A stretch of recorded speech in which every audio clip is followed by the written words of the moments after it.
Óðsmál, books and lectures are all about the profundity of heathenry, the key to understanding the abyss of meaning in our spiritual and cultural heritage.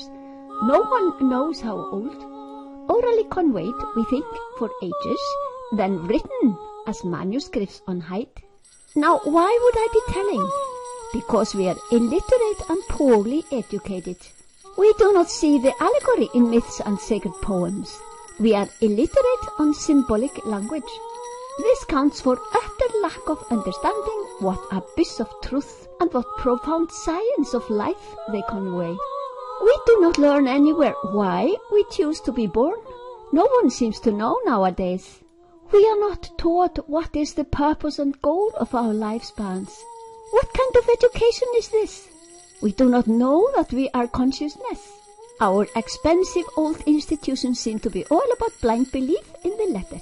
This we shall amend by understanding our spiritual heritage, heathenry. Our spiritual heritage, the Edda poems and ancient Norse myths, contain the most profound science, knowledge, wisdom, science of consciousness, and physics, fully agreeing with the modern quantum physics. You will be amazed when I tell you that Freyja, our beloved goddess, is space-time foam, correlating also to European goddesses whom we know. And I shall tell you that Odin uses wormholes to access the meat of wisdom. How did our ancestors know more than modern physics? We will learn that the act of transcending is found in Hávamál, the famous Norse Edda poem, called here Nýsa niður. And by transcending, we gain skill in action in life, fimbulrúnir. Very handy and practical. Less effort, better results in every act. No time-consuming and draining errors and flaws anymore. We shall use etymology to see where from terms and names in Norse mythology come. Find the roots and etymon of meaning. That reveals a whole lot. Valhöll, Valhalla, is for us fully alive. Valhöll is for living men. Valhöll is a heightened state of consciousness, enlightenment. Val is from Sanskrit, Val. Here to return home, come back home, where we belong, fully alive, enlightened men. Stop confusing Valhöll with that later time rubbish of some dead man's abode. We shall learn about Pashupati, Fjár, Fadir, and Karkotaka. Our snakes and serpents convey wisdom, symbolism, symbolize something precious, perhaps for now hidden from us, something we should hear.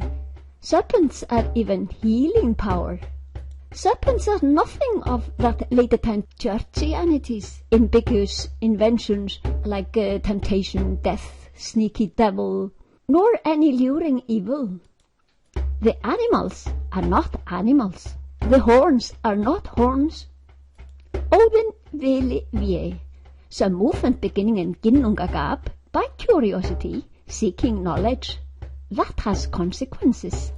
Bhumira po nalovayu kam mano buddhirevacha ahankar itime binna prakriti astata. Perhaps our primordial life-giving cow Auðumbla is Mahat, that which first is created that nourishes all life.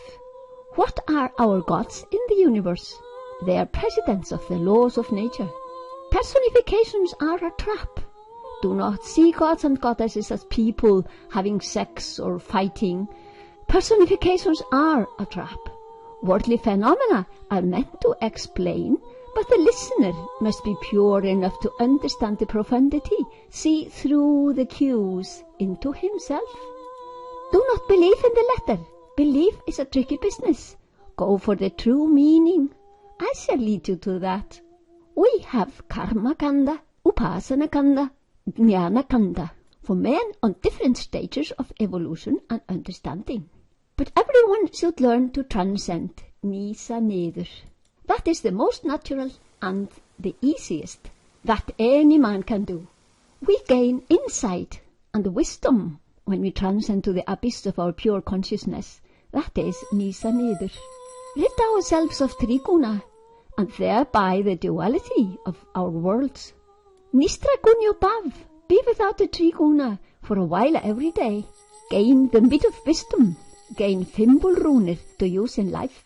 I shall explain all the terms that need to be understood in theosophical context.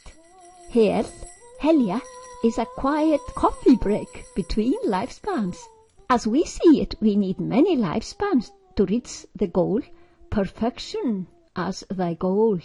Odin's name Síðhöttur tells us, Siddhartha. Urður verðandi skuld is the natural law of karma. Our actions returning to their source, we make our own örlög. Valkyria serves us when we transcend to Ásgarður, fully alive, every day, twice a day. Our human nervous system is our vehicle. Sleipnir. I shall tell you why we are born. Thou shalt learn what the purpose of human life is, why and how we choose to be born. That only important issue, which we do not learn anywhere in our expensive systems and institutions. And this counts for utter lack of true education. Please understand, it is not enough to read words about it or listen to words about it. What we learn intellectually is only some tangible surface, at the best a superficial guide to the innermost truth, our consciousness, eternity, that which we are. And please do not use intermediaries. Avoid labels and institutions. I lead myself. Sjálfur leið þú sjálfan þig. We shall have to learn transcendental meditation and practice it twice daily, all our lifespan, in order to evolve fast, gain purity, find a shortcut, take the fast train to the goal of human life, fully alive in one of our lifespans, preferably the present one. One god taken out of the pantheon is only a devata, a fraction of the Vishwadeva, a fraction of the pantheon, and can never be the whole, can never be Brahman, the unified field of total natural law. A monogod can only be a frail fraction, used as a smart tool. We shall regain our forefathers' profound understanding, reveal the allegory, expose the symbolic language, live the beauty of the truth it conveys in our daily life for the benefits of all. We learn to transcend, nísa niður, really transcend, in an easy and natural way. Do not go for time-consuming fakes. Transcendence can be measured on EEG, the brain waves. We are now heading for Satyuga. The revival of truth has come down. Now many will enjoy the light and become pure. We shall no longer tolerate suffering anywhere. To eliminate all suffering is the very purpose of the heightening of the world consciousness. The whole purpose of life is to gain enlightenment.